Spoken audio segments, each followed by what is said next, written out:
Welcome to the Midlands Young Advisors podcast. And the subject today in our regular podcasts is Black Lives Matter. I'm Dave Powell and I'm hosting today. Today we've got with us Archie, Harry and Alysha and Ollie. Archie's not going to be partaking, he's going to be recording, but welcome guys. Thank you. And today, I guess what we want to be talking about is we're going to be exploring the impact of Black Lives Matter on young people, and considering the views of people from BAME backgrounds and non-BAME backgrounds. And we've got a bit of a mix today of young people from white backgrounds, and we've got Alysha from Asian background. We want to kind of share our thoughts on the positive and negative aspects of the BLM movement from your perspective. And also we'll be thinking about the media coverage and the responses from within the UK. And I kind of wanted to kind of just kind of reflect on Black Lives Matter from a UK perspective, because obviously, you know, a lot of this has come out of the George Floyd incident. But in UK, there's also the Black Lives Matter UK, which interestingly actually has changed its name to the Black Liberation Movement UK, even though I don't think many people know that. But it still uses Black Lives Matter, you know, uses that name kind of more regularly. So to kick off, what I wanted to just get from you guys was to kind of some thoughts on what does the Black Lives Matter, what does the movement mean to you? What does Black Lives Matter mean to you? Alysha, do you want to start off? Yeah, sure. I mean, I think for me, I think it was more of a long time coming kind of thing. When it all started, I thought there's going to be an incident that sort of starts something as big as this, and it sort of needed to happen because I think those questions and things need to change. Mm-hmm. So for me, it was only a matter of time before something as big as this movement came along and made people make a change. I think, you know, out of it, we've had so many different changes that have come about because of it. I think like different organizations are now got diversity champions. You know, the government did a report afterwards into the inequalities of, you know, Black people in healthcare services. And yeah, I just think it's been a really important sort of movement that needed to happen. Yeah, so it's almost like it was a matter of time. Yeah, it was bubbling, I think. And I think, yeah, the George Floyd incident sort of just made it sort of explode. Yeah. Thank you, Alysha. Harry, any thoughts? Yeah, the first time I remember hearing about Black Lives Matter was actually back in 2014, and it was again started in America, and it was the unrest in a place called Ferguson, and it was after the deaths of there was people like Michael Brown, Eric Garner, Sandra Bland, 12-year-old Tamar Rice, and I remember thinking back then, like, why? I remember looking on the TV each day and thinking, why is this not anywhere? Like, why wasn't this posted anywhere? And I think that was one benefit of joining social media around that time, was the updates were coming in fast. And I remember waiting for like the trials of the police officers involved in certain deaths, and the unrest if justice didn't feel like it had been served. And I actually created a video art installation about it in 2014 when I was at college, and displayed a video about Ferguson. And I just remember the reaction was that people kept asking me when this was, and I was like, it's happening now. Yeah. And then it feels like this year, after what happened, has been the first time where it's really had a worldwide impact. Yeah. So yeah, I've been following the movement for a number of years, but it's been really interesting to see it come in like these waves, I suppose. Yeah. And again, that's quite interesting in the sense of, we'll go on to talk about media, but kind of people's awareness obviously has been, you know, the kind of social media and kind of normal media outlets of have really increased in the coverage, obviously since the George Floyd, but prior to that, be interesting to see what your thoughts are when we go on to that part. Yeah. Ollie, your thoughts on Black Lives Matter? I think continuing on from some of the points raised there by you three, I guess to take a different angle, it's not just, I guess, sort of the movement, which has sort of become commonly used to sort of denote. So it's sort of this historical event that you could refer to it as maybe more recently over the past year. But for me, I think it's also important to sort of look at it, I guess, as sort of ideologically and sort of what it stands for and sort of the Black Lives Matter movement. I think, like Alysha was saying, there's been a big event that has needed to happen. But I think the ideas behind it and this sort of constant, persistent battle is something also to recognise of sort of what's been going on for hundreds of years, I guess, at this point. At Black Lives Matter, some takes like parts of maybe like the civil rights movement in, and maybe like parts for like women's liberation and stuff like that, all in sort of all in hand, I guess, because it's all looking at trying to create this balance of treatment and justice, I guess, for people. Looking at it more closely in the UK, I think, like I think people have mentioned, mainly American-based events that have gone on, and I guess it's almost that I think sometimes Britain thinks that they're not racist and they're not bad because they sort of compare themselves to other people. So if you look over at America, because of the sort of what one might see as worse, because there's maybe worse in inverted commas, that is. I just realised I did it and no one can see. But it's worse because maybe more physical acts of violence people are considering. But in terms of sort of what's going down and sort of the systematic discrimination and treatment of ethnic minorities in the UK, it's definitely one of the worst if you're looking at the figures for that. And also in terms of historically, the UK has been one that has propagated a lot of it across the world. I know I've sort of rambled for a bit there, but I guess, yeah, to sum up, looking at the ideas behind Black Lives Matter are just as important, and it can mean anything from specific events as to sort of the ideas behind striving for equality in the modern day. Yeah, no, that's really interesting, actually, the way that you've looked at that, and you've touched on, because I'm going to go on to kind of think a bit more, nice little in there in regards to thinking about the relevance for UK, because obviously America, I think one of the things is the difference between the history in America and the UK, you know, and as you say, we've got kind of a long history in regards to, you know, the historical slave trade, whilst I think America has got more of a recent history in regards to slavery and you know, inequalities.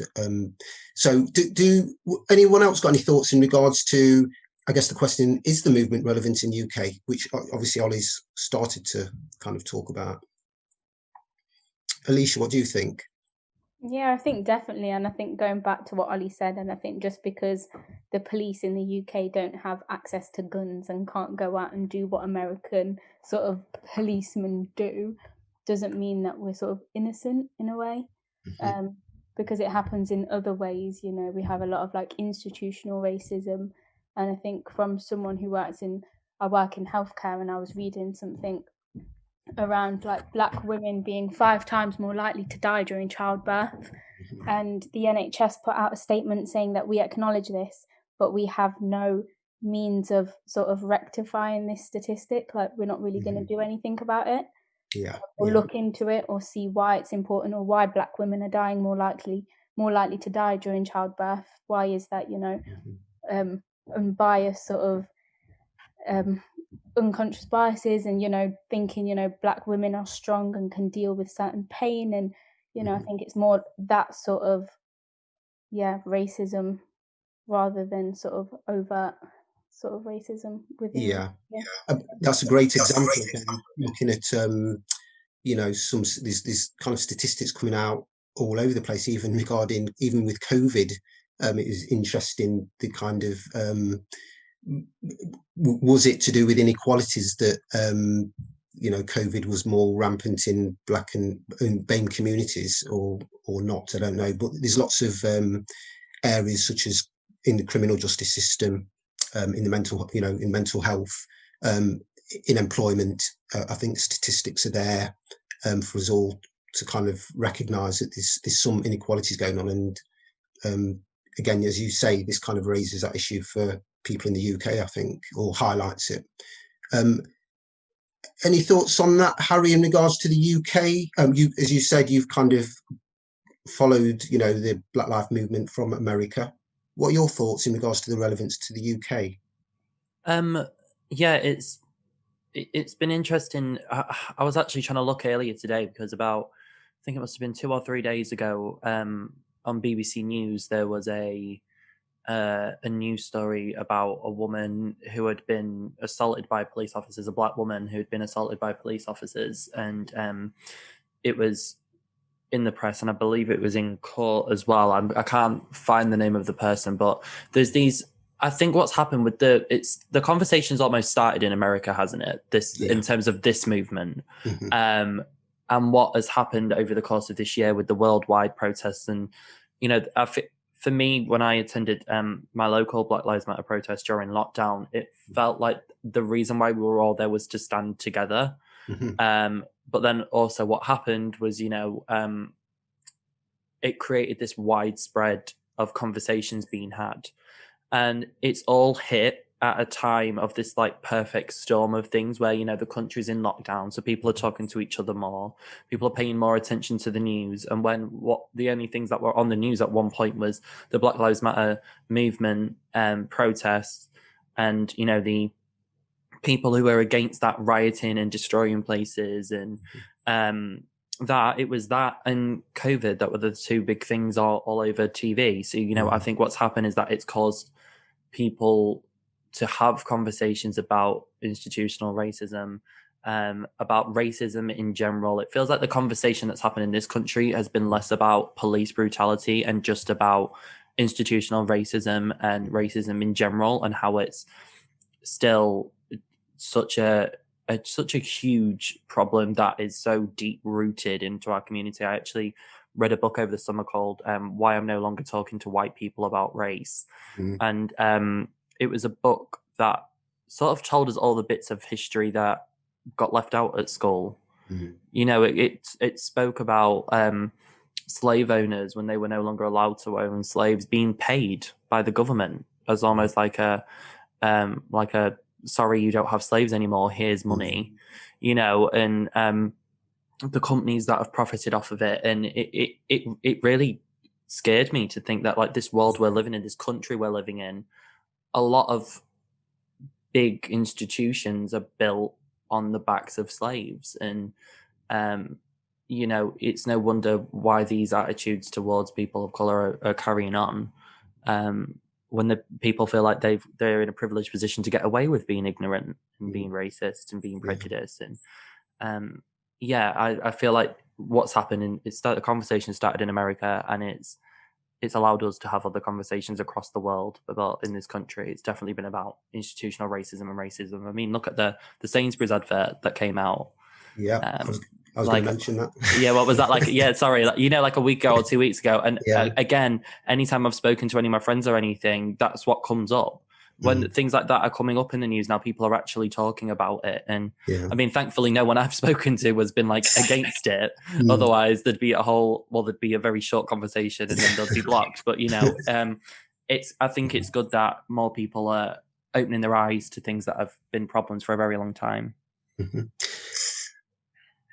I was going to kind of reference this Sainsbury's advert, and also, again, we just had a bit of a chat before we started. Alysha was mentioning experiences she's had about, language people have used and the way that they've spoken to her. I've had, I've experienced years of different kind of experiences. But do you feel that, just thinking about the kind of Sainsbury's thing and also people's responses, 2 questions here for you guys, really interested. One, for example, have you guys been aware of the black faces on the adverts? The increased, number of, people from BAME backgrounds on the Christmas adverts. And I guess my other one, thinking about politically, the world politically, about, do you feel actually the BLM movement or these types of movements are bringing people together or actually dividing? I just wonder about your thoughts on those 2 things. Ollie, what do you reckon? What do you think? I think it's difficult. I feel I'm probably not the best person to speak about in terms of advertising, because I know recently with my new job, I've not really been watching much live TV, which will have had that in. But I know, just for example, some of one thing that came up is I can't think of her surname, but they're like looking for, is it Alison? What's she called? To replace one of the TV. Alison Hammond. Yeah.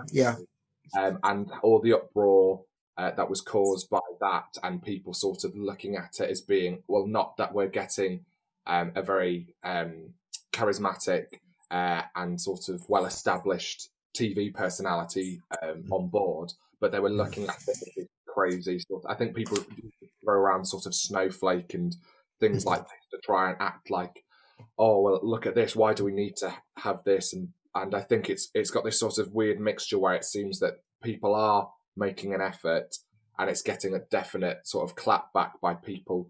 Almost, I know I've heard that of the comment of people saying, like, I feel that I'm what is it, like a stranger in my own country, and all this absolute nonsense, for a very mild word there, because it's, I don't know, I think people are so, when a lot of people, at least when you're so privileged and you're so used to having such strong representation in the media, this then being taken away from you and something different being shown is seen as an attack rather than an adjustment by some people, which still sort of blows my mind a bit, that you can't look and actually say, well, if you were to try and recognise, like count how many white people you see on an average like section of adverts or an average morning of TV, people wouldn't have even sort of clocked that. So it's very interesting to see how it's gone the other way.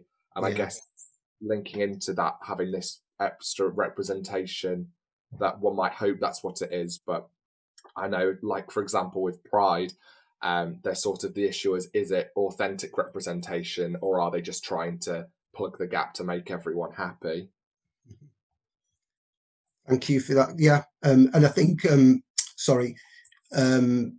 it's just really interesting, as you said there, about, people. Alison Hammond's a great example, actually, because I think, I don't watch loads of daytime TV, but I've watched more recently. But I think she's a very able, presenter, and, people to kind of focus on her being a black woman and having a black presenter rather than her being a presenter shows, I guess, potentially shows where we are still. Alysha,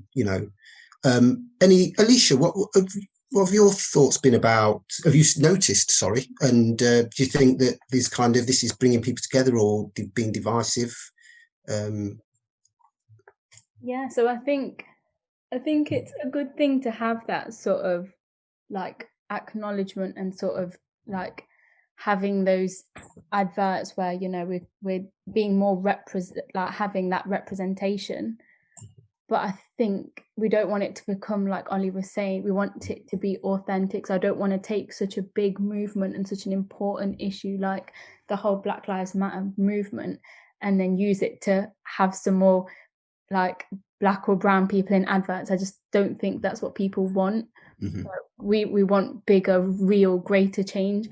I think I remember when after the Black Lives Matter stuff happened, they started removing things off Netflix, like certain I don't know what it was that caused an uproar. But they removed basically a program off Netflix because they were like, oh, it's slightly racist, blah blah blah. But I think if that's been out there for years, I think the whole point is not to start removing it, but being able to have those conversations about it and more educating people around things rather than just, throwing in, BAME people in adverts. I think it's more about addressing the real issues and the real problems, so institutional racism, having like equality in terms of education and, representation where it matters, not just in adverts, so in parliament, in like I think, for example, with me in terms of like higher education, so having more lecturers and like people in certain places of work rather than just in adverts. Yeah, that's really interesting what you say there, and thanks for that, Alysha, because again, I think you've started touching that point about people in positions of influence, and I'm kind of torn on that in a way, because I've kind of really noticed, and I think it's from my history of growing up and not having black people on TV, and then wow, and it's kind of makes me smile actually. But I'm really interested in, especially you being young people and from different backgrounds. If a lot of young people don't watch terrestrial TV that much, but you still see probably a lot of adverts. Harry. Yeah, can I just ask, Alysha, was you talking about Little Britain? Because that's the one I remember. Yes, that's the one. Yeah, Little I just Britain. couldn't remember the name.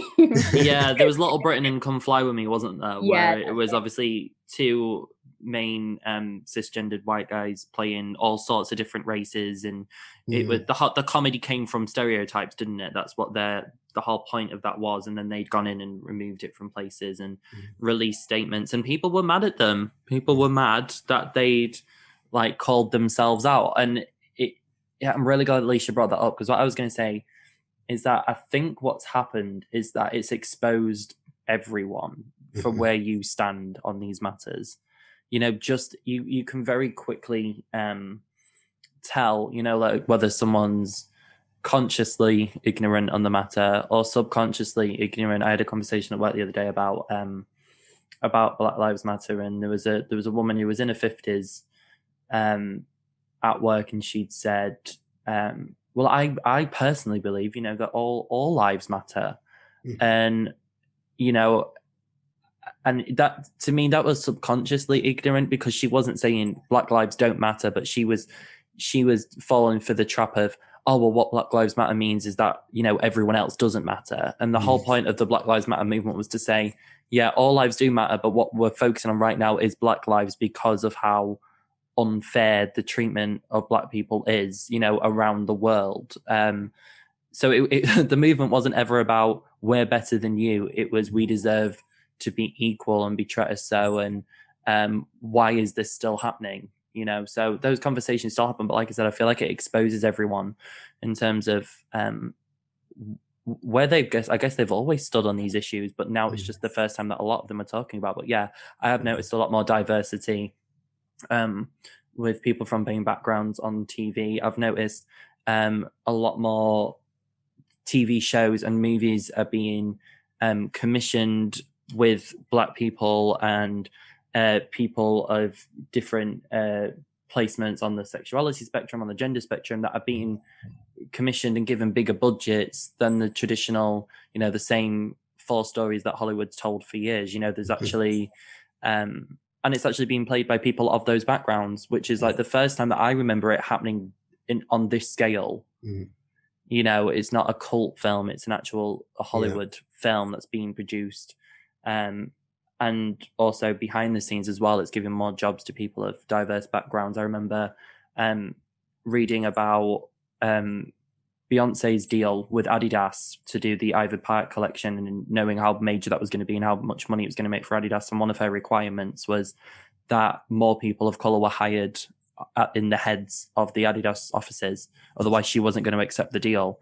And that's hundreds of millions of pounds and dollars that went into that deal, but her importance on that was that not only is she representing her community, but also her community is being represented right from the top of that business, and things are being changed across the board, and she did the same thing with Disney as well, when she signed a contract with Disney, and then the same thing with Netflix. So, it's opened the door for all of these conversations to go, right, how long has this been wrong for?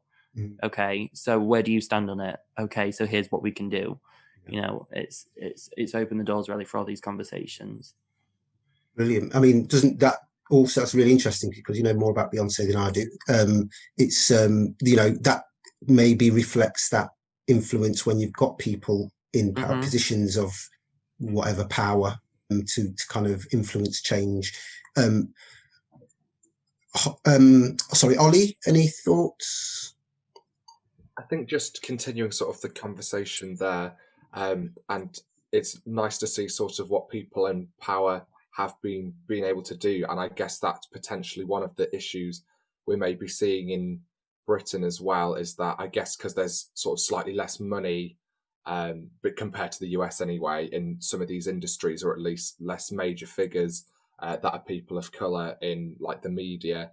At least I can think of off the top of my head, because if I think, I might think, like Harry mentioned, like Beyonce or someone like Lizzo or someone, and quite a lot of, at least musically, because of the sort of history musically, you've got bigger cultural icons there. And I guess it's the question of also, how do you try and correct the power imbalance when there's sort of such a gap at the top, and it's trying to not just address the, oh, okay, we have these people here, but it's trying to look, I guess, at the whole process that's led to it going on this far. Like, I know Alysha earlier touched on about medical biases, and I know one thing that I came across the other day, which I didn't know because I'd never really studied medicine, but one of my friends had showed it to me, about how, like, for pretty much all major infectious diseases, for example, they'll have white skin samples rather than black skin ones, and ones that they're looking at on how to identify illnesses. And that can be one of the reasons for higher death rates, is because people are taught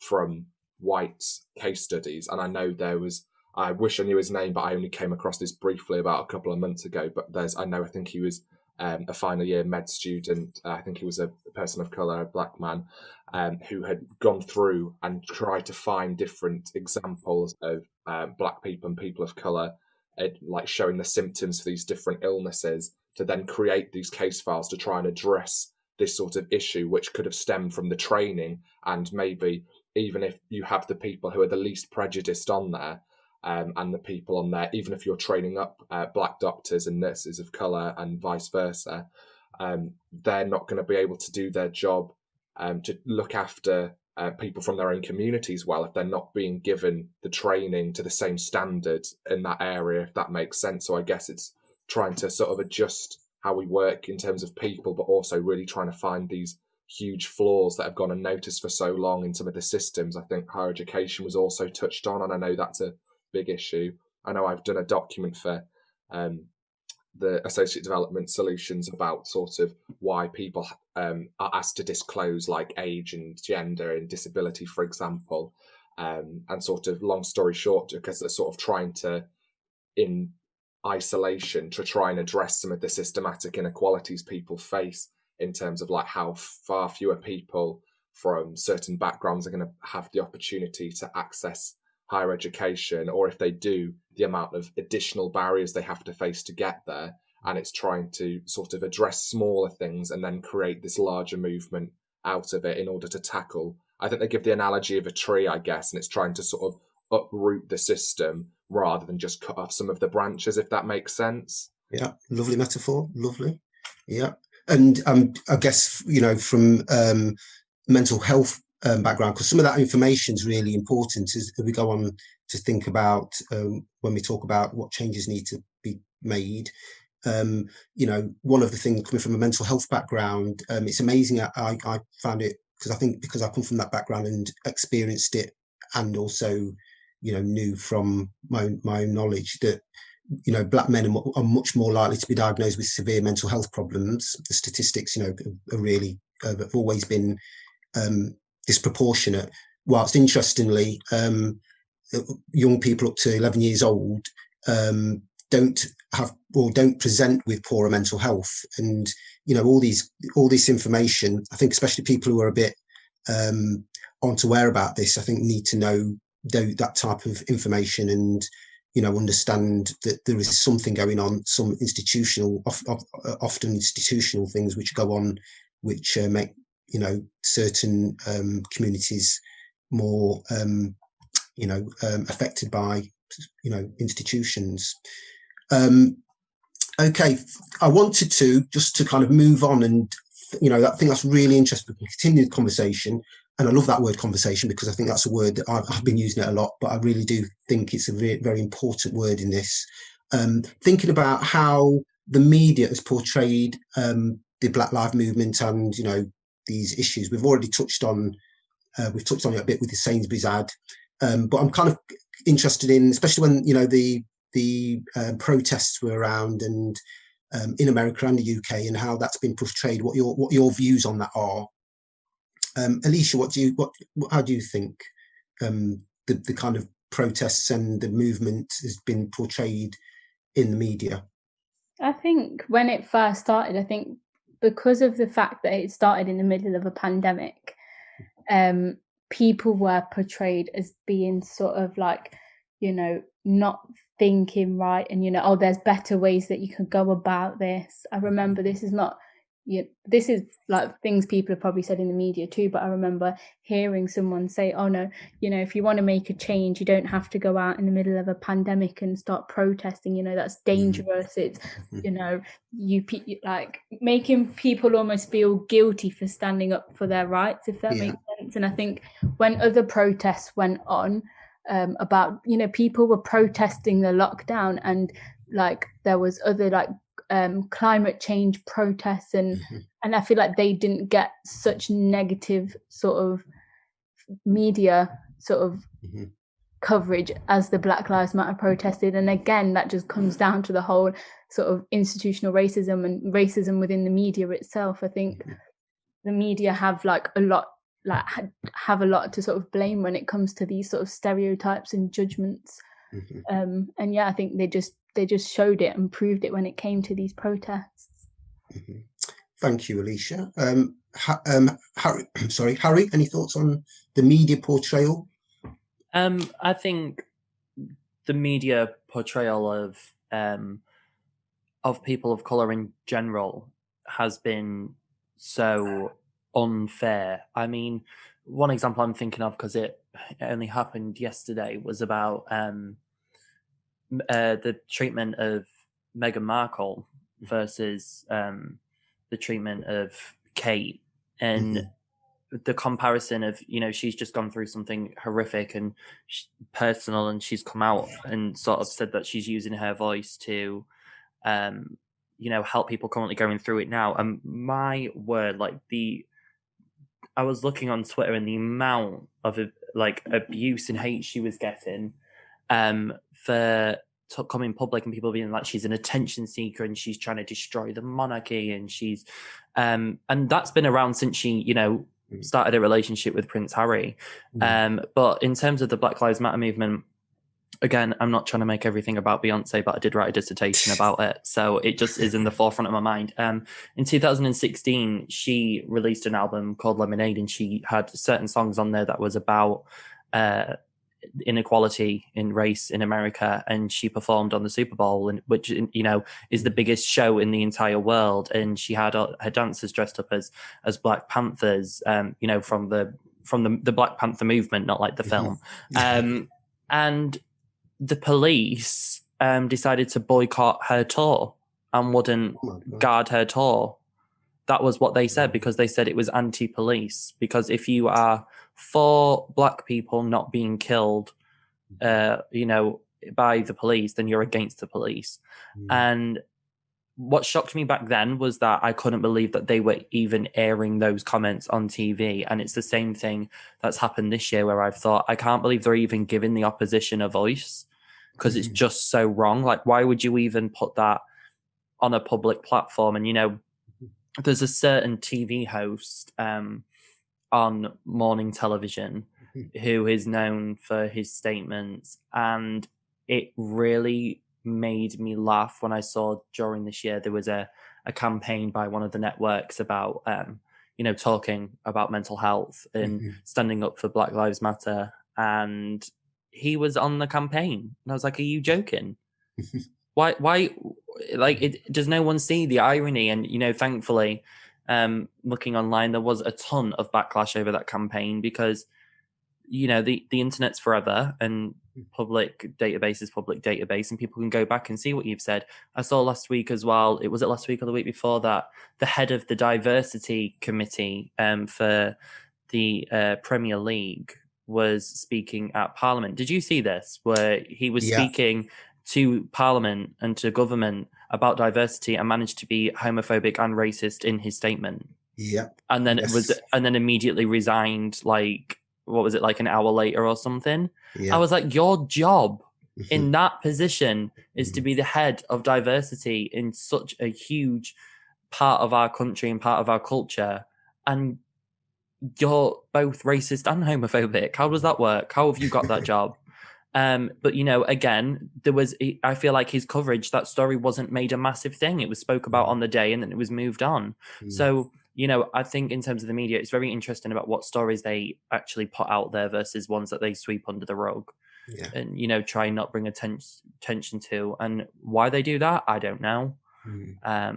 But it's been a consistent thing that I've seen over the years, where it concerns me what is promoted more than others. And like Alysha said, talking about the Black Lives Matter protests that have happened over the summer, and having that opinion of why do they have to do it now? And it was like, if anything, it shows you that they're willing to risk their health in order to have this point heard on a worldwide scale, to risk doing that in a pandemic, not they're being selfish.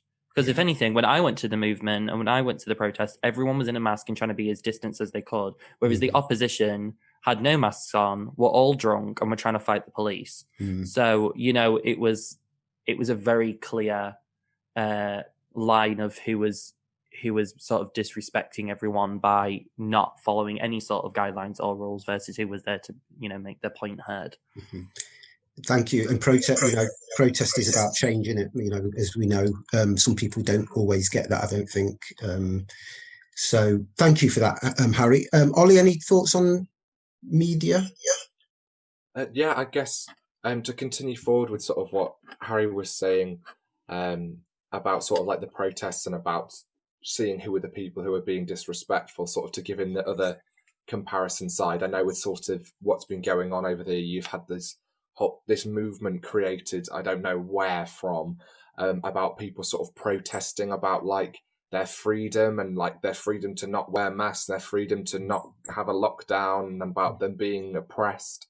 And sort of how it's interesting to compare sort of the media coverage of that compared to like the Black Lives Matter protests, and sort of the degrees of hostility, not only from sort of outsiders, people watching it and commenting on social media, but also like the counter movements against it, whether that's from the police arresting people or whatever. And it seems to have been far more aggressive towards people fighting for racial equality than it has towards people effectively just being a bit fed up and having a big argument and taking it public.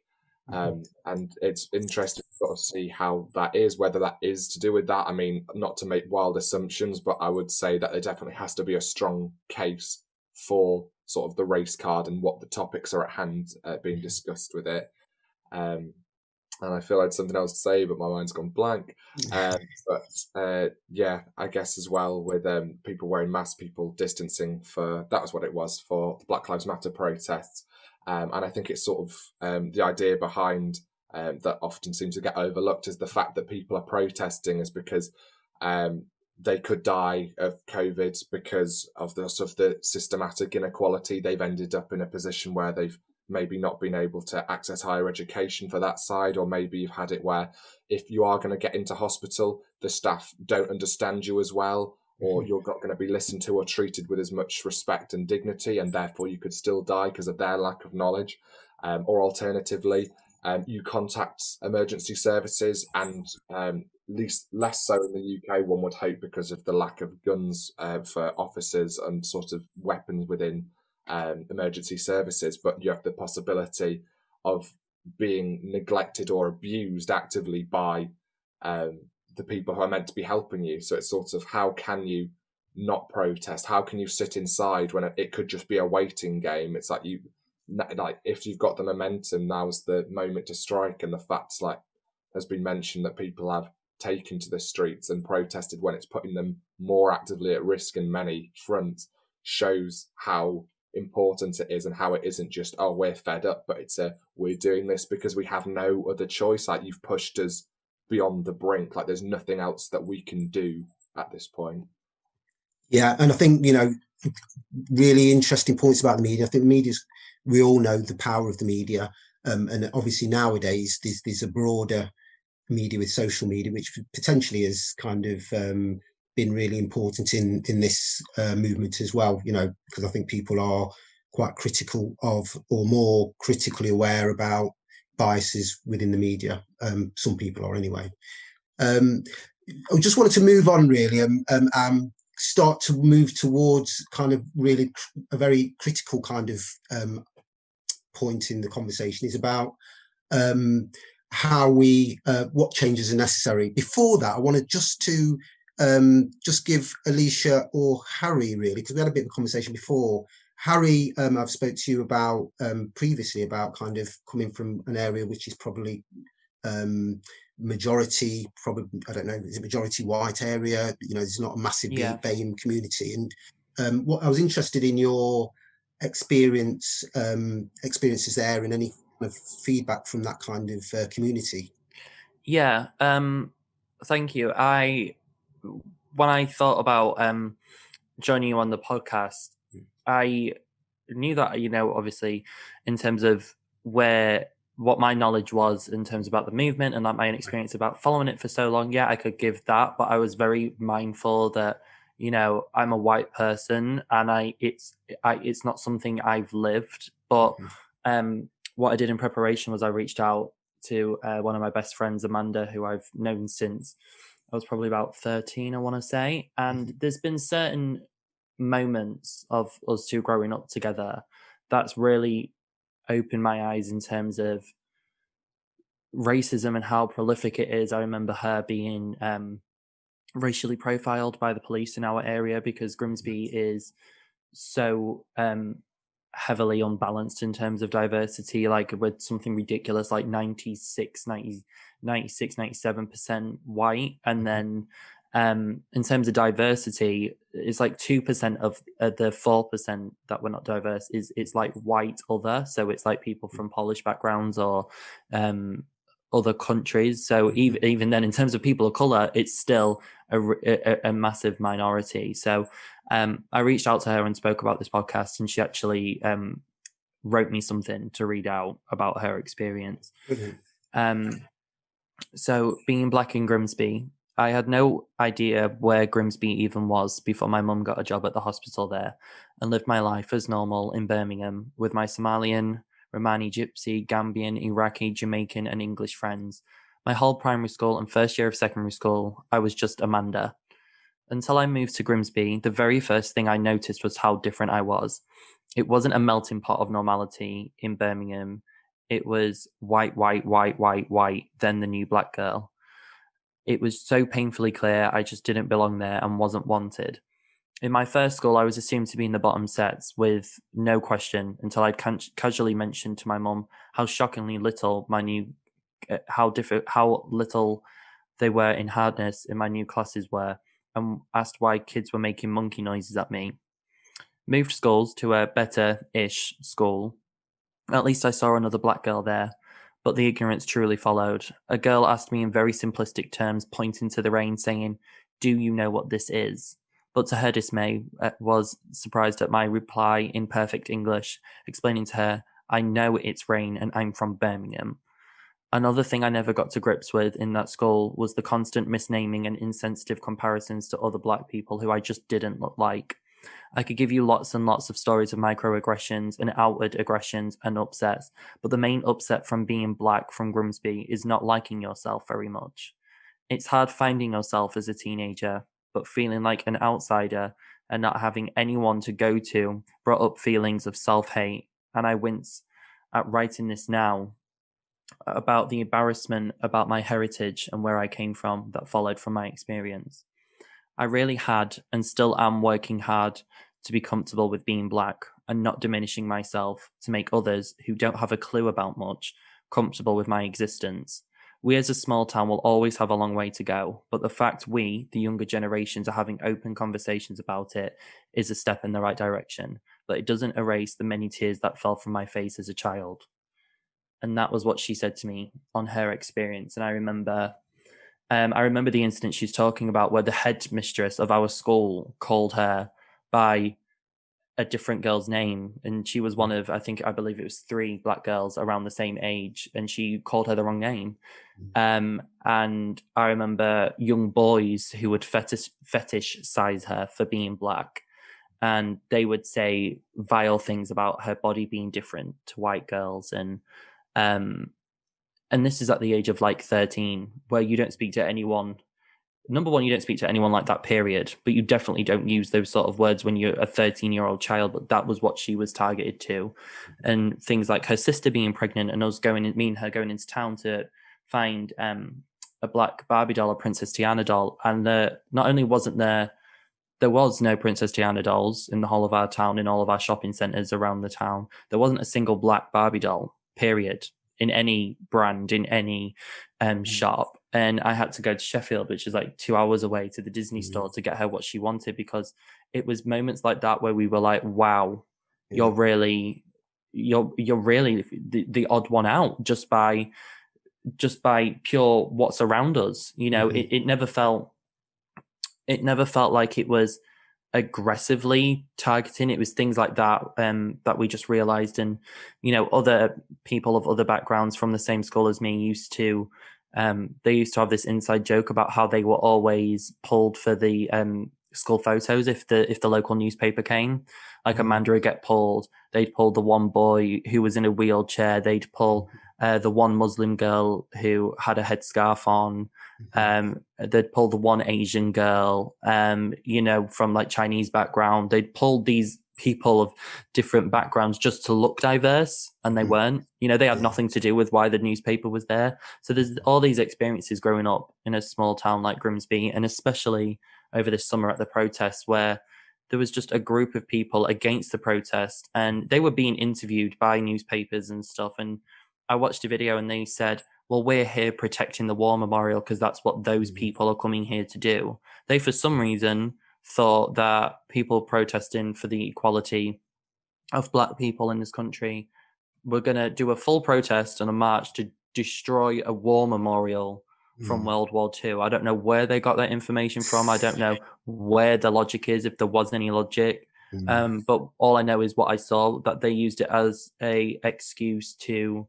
get drunk, throw vile, disgusting, ignorant, racist comments at people, at everyone. There was homophobic comments being shouted at people as well, and the police protecting the protests, which I was actually shocked by, and having to arrest people. It was no one from the protest, it was all the people who were against it.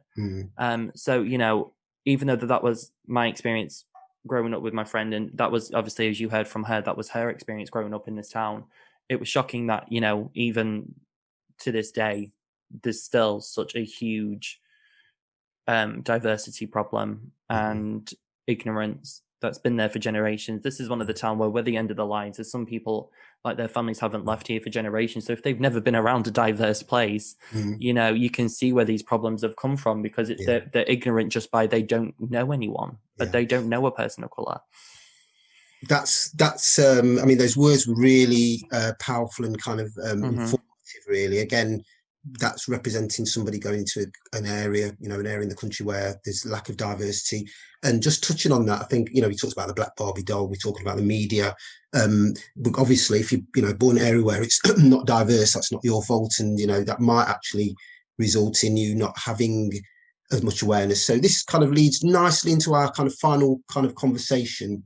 And I want to be asking you to think about what changes, thinking about what we've talked about, and you know, what's raised from the Black Lives Matter movement. What changes do you think are necessary for positive change in the UK, you know, around issues of diversity and equality? So that led nicely into that, really, I think. Ollie, what are your thoughts? What do you think needs to change?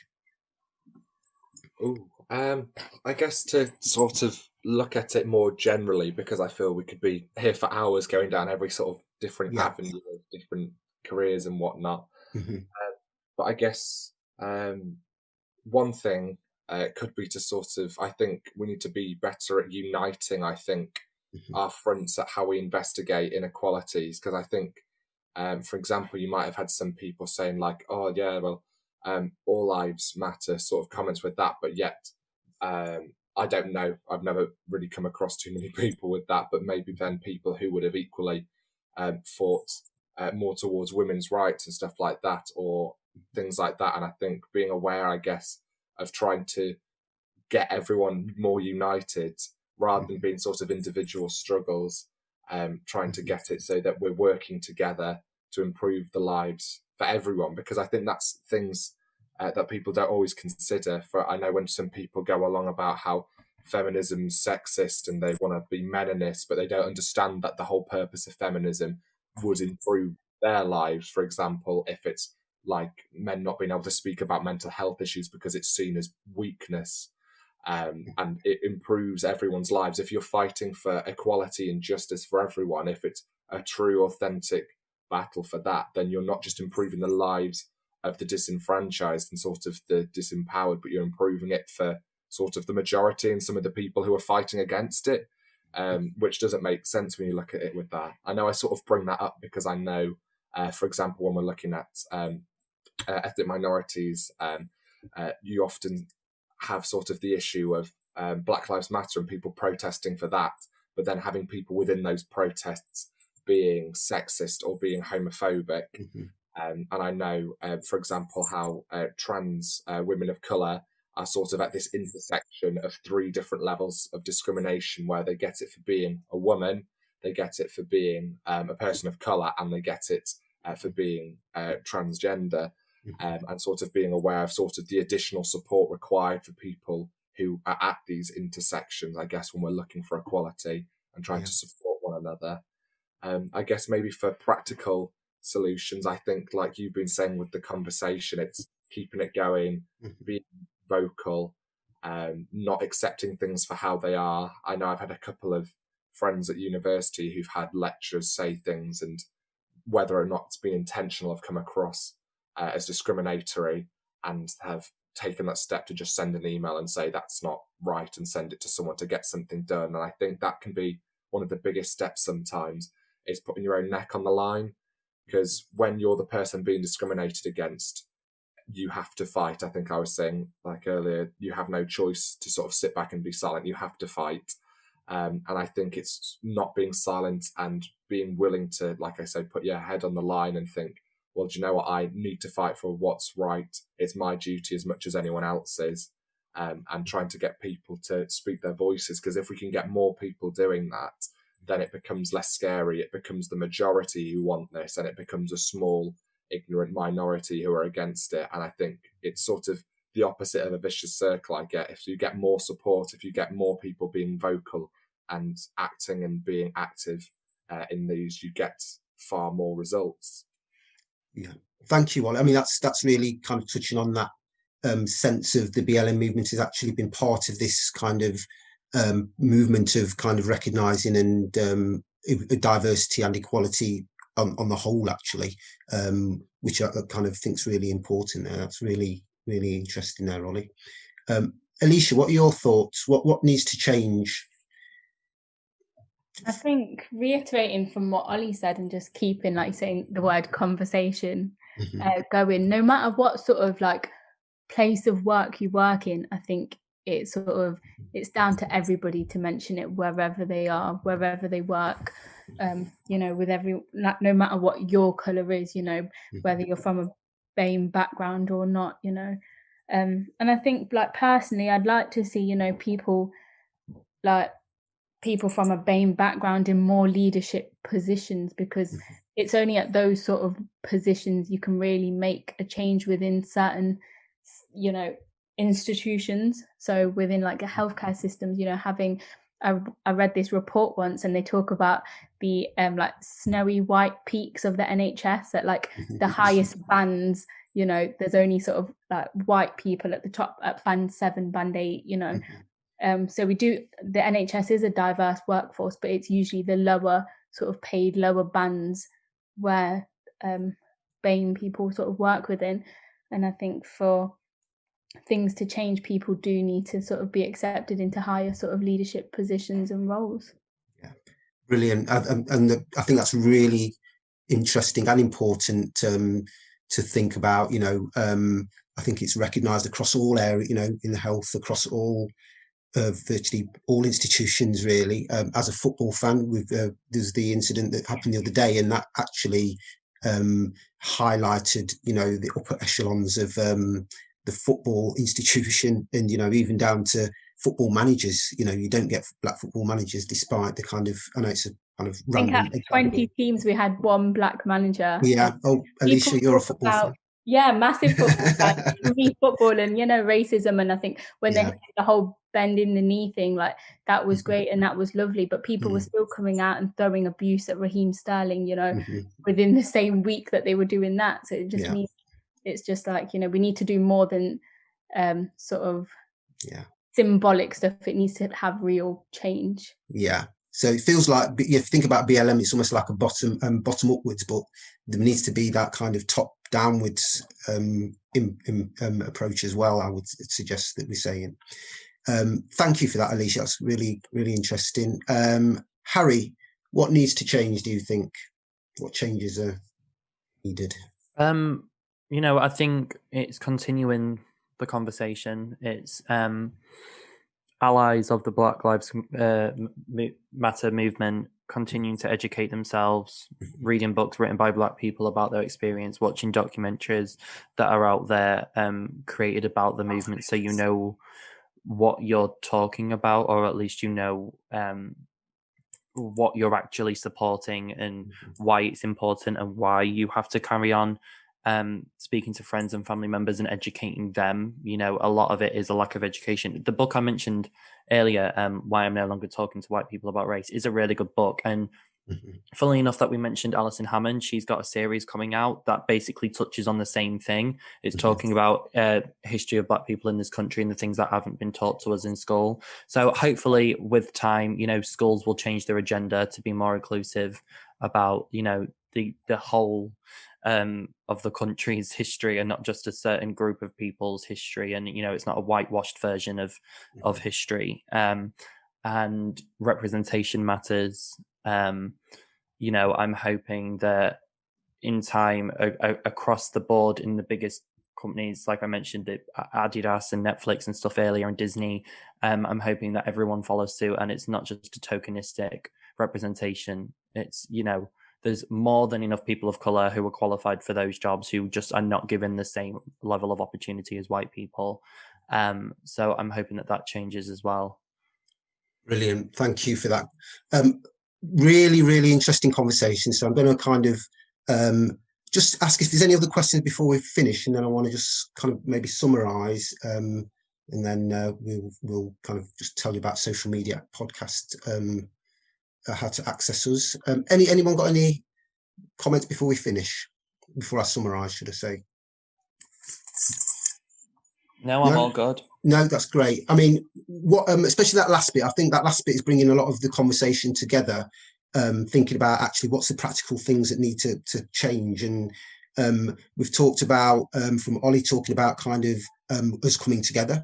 We've all talked about conversations, and I really support that. I think that's really important. I think one of the great difficulties we have in this day and age is actually because of the divided world and divided community societies, it's sometimes difficult to have those conversations, but conversations, people can be involved in those conversations or hear people having conversations about these kind of topics. I think that's really, really important. I hope that continues.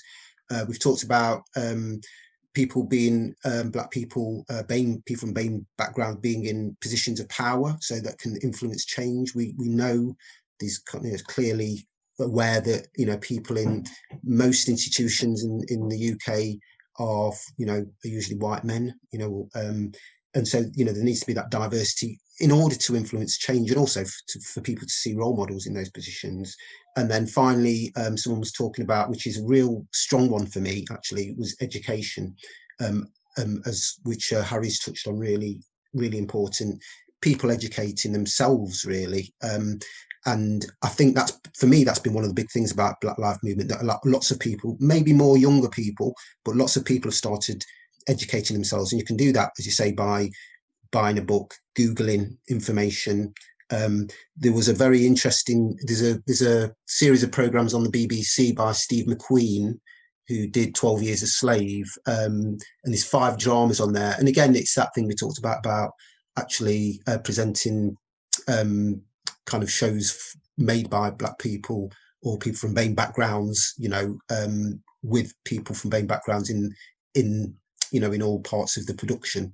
And the first one was really, really interesting, and you can get that on BBC Catch Up or whatever. but the first one was about kind of police trying to set up people who had it's before the Notting Hill Carnival. It was the people who started Notting Hill Carnival, and it was a really, really interesting drama. If anybody wants to check that out. I think it's been a really good discussion. I'm really glad that, you know, it's been a mixed, you know, there's a mixed group of us here, and very interesting to hear views of young people in regards to what, you know, what you think needs to be changed. So I'm going to finish off. I'll tell you about where you can catch us on the podcast, but just a quote from someone called James Baldwin. And James Baldwin was an American novelist, playwright, activist. You may have seen him on YouTube if you've done any research. And one of his quotes, which I think is quite relevant, is, "Not everything that is faced can be changed, but nothing can be changed until it is faced." So, you know, it's just that sense of recognizing it's a kind of ongoing battle, ongoing kind of movement. And some people probably won't change, but it's that kind of thing about coming together and people educating themselves. Just to, I don't know if Hannah wants to do this, to plug the social media where the podcasts can be found. I mean, sorry, didn't say it. Alysha, I said it, wants to, do you want to plug the social media? I was going to say, I'm not a social media person. Oh, sorry. It's the Twitter. You can catch us on Twitter on CYPI at mid YAS. So that's CYPIAPT MIDYAS. That's CYPI at mid YAS. So that's standing for young Midlands Young Advisors. It rolls right off the tongue, that, doesn't it? I know. It's not. You have to rewind and listen to this again. And Instagram's on Midlands YA, which is a bit easier.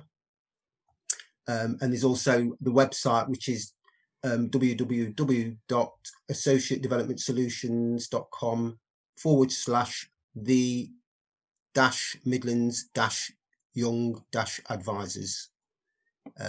So hopefully people can catch that, and that's where you can find us and post any questions or comments.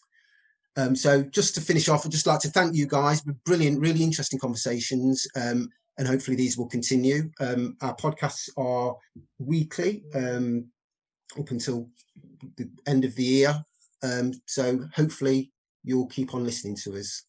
Thank you very much, guys. Thank you very much. Thank you. Thank you. Thank you.